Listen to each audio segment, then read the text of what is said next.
بسم اللہ الرحمن الرحیم۔ حضرت ابراہیم علیہ السلام کی شادی۔ مسلسل 40 دن تک آتش کدہ نمرود میں رہنے کے بعد جب حضرت ابراہیم علیہ السلام اس آتش کدے سے باہر آئے تو ملک شام کی طرف چل دیے۔ وہاں جا کر ایک شہر جو خزائن الوجہ کہلاتا تھا آپ علیہ السلام نے قائم کیا۔ اس شہر میں پہنچنے کے بعد کیا دیکھتے ہیں کہ ہزاروں آدمی نفیس لباس پہن کر ایک عظیم و شان میدان کی طرف جا رہے ہیں۔ حضرت ابراہیم علیہ السلام نے یہ دیکھ کر لوگوں سے دریافت کیا تم کہاں جا رہے ہو؟ انہوں نے کہا یہاں ایک بادشاہ کی شہزادی ہے اور وہ صاحب جمال ہے، اور خیال یہ کیا جاتا ہے کہ اس جیسا آج تک سارے عالم میں کوئی نہیں۔ ہر ملک کے بادشاہ اور شہزادے اس کی خواستگاری کرتے ہیں، وہ شہزادی کسی کو قبول نہیں کرتی، کہتی ہے کہ میں اپنی پسند کی شادی کروں گی۔ آج تقریباً 7 دن ہو رہے ہیں، لوگ برابر وہاں جاتے ہیں۔ اس کا طریق عمل یہ ہے کہ جب سب وہاں جمع ہو جاتے ہیں تو شہزادی خود نکل کر دیکھتی ہے، لیکن پسند کوئی نہیں کرتی۔ یہ بات جب حضرت ابراہیم علیہ السلام نے سنی، انہی لوگوں کے ساتھ ہو لیے اور اسی میدان کے ایک گوشے میں جا بیٹھے۔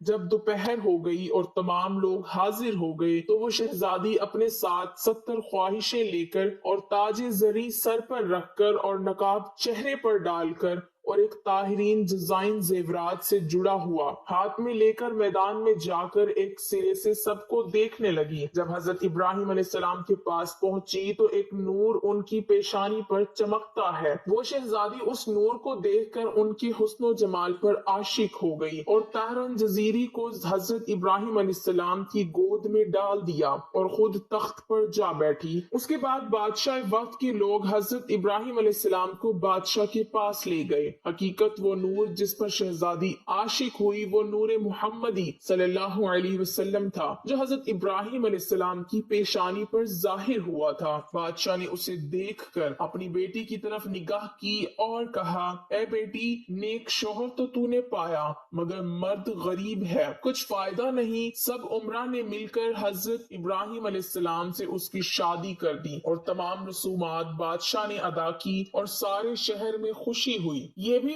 بعض روایتوں سے معلوم ہوتا ہے کہ مانند سائرہ خاتون اور حوا علیہ السلام کی نہ کوئی حسن و جمال میں ہوا نہ ہوگا۔ شادی کے چند ماہ بعد حضرت ابراہیم علیہ السلام نے مصر کی طرف جانے کا قصد کیا۔ سائرہ خاتون نے کہا میں بھی تمہارے ساتھ چلوں گی اور بغیر تمہارے میری زندگی محال ہے، لہٰذا مجھ کو بھی اپنے ہمراہ لے چلو۔ حضرت ابراہیم علیہ السلام نے فرمایا تمہارا باپ تمہیں نہیں چھوڑے گا۔ سائرہ خاتون بولی میرے باپ کی قدر تمہارے وجود کے سامنے میرے نزدیک کچھ بھی نہیں، اگر چھوڑے گا نہیں میں بے حکم اس کے تمہارے ساتھ چلوں گی، کیونکہ تمہارے بغیر میری زندگی محال اور وبال ہے۔ پھر سائرہ خاتون نے اپنے باپ سے رخصت مانگی، اس نے ان کو اجازت دے دی۔ تب حضرت ابراہیم علیہ السلام سائرہ خاتون کو لے کر شہر سے نکلے اور اللہ کا حکم بھی یہی تھا۔ راستے میں کچھ لوگوں نے کہا اے ابراہیم، مصر کا بادشاہ بہت ظالم ہے اور وہ عورتوں کی خواہش بہت رکھتا ہے اور بالخصوص عروس نوح کا بہت زیادہ شائق ہے اور بہت جلد اس کی طرف مائل ہو جاتا ہے۔ اس کے راستے پر 10 آدمی متعین رہتے ہیں، جو کوئی مال و اسباب مصر لے کر جاتا ہے تو اس کو پکڑ کر اس کا محصول لے لیتے ہیں، اور اگر کوئی سوداگر عورت کو ساتھ لے جاتا ہے تو وہ اس عورت کو بھی چھین لیتا ہے۔ یہاں سے حضرت ابراہیم علیہ السلام کی دوسری شادی کی ابتدا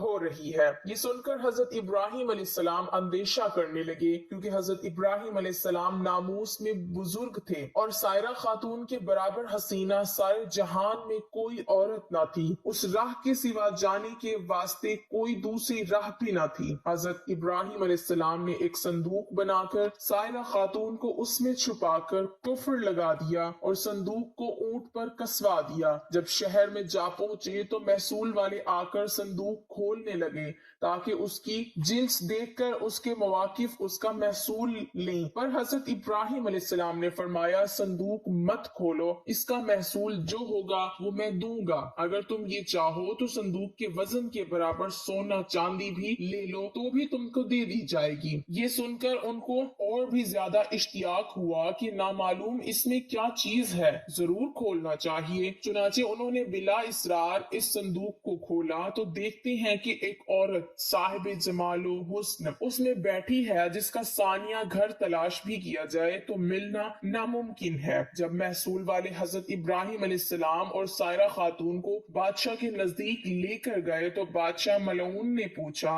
یہ عورت تمہاری ہے؟ حضرت ابراہیم علیہ السلام نے بادشاہ کو جواب دیا جو اسلامی جواب تھا۔ آپ علیہ السلام نے فرمایا، یہ میری بہن ہے۔ بیوی کو بہن کہنا سابقہ شریعت میں درست تھا۔ یہ جواب سن کر اس ملعون نے کہا، تم مجھے اپنی بہن کو دے دو۔ تب حضرت ابراہیم علیہ السلام نے فرمایا، وہ اپنی ذات کی مالک ہے۔ سائرہ خاتون نے کہا، پناہ مانگتی ہوں میں اللہ سے۔ وہ ملعون یہ سن کر ہنسا اور حکم دیا کہ اس کو حمام میں لے جاؤ، نہلا دھلا کر لباس فاخرہ پہنا کر خوشبو سے معطر کر کے میرے پاس لاؤ۔ ملعون کے حکم پر ایسا ہی کیا گیا۔ اللہ نے حضرت جبرائیل علیہ السلام کو بھیجا کہ پردہ حضرت ابراہیم علیہ السلام کی آنکھوں سے ہٹا دیں تاکہ حضرت ابراہیم علیہ السلام وہ تمام گفتگو جو ملعون حضرت سائرہ خاتون کے ساتھ گزرے سن سکیں اور ان کے تمام حالات آنکھوں سے دیکھ سکیں۔ جب جمال مبارک حضرت سائرہ خاتون کا اس ملعون نے دیکھا تو فوراً اس نے دست درازی کا قصد کیا۔ اسی وقت اس کا ہاتھ شل اور خشک ہو گیا۔ پھر اس نے چاہا کہ بے ادبی کرے، تب اللہ کے حکم سے اپنے زانوں تک زمین میں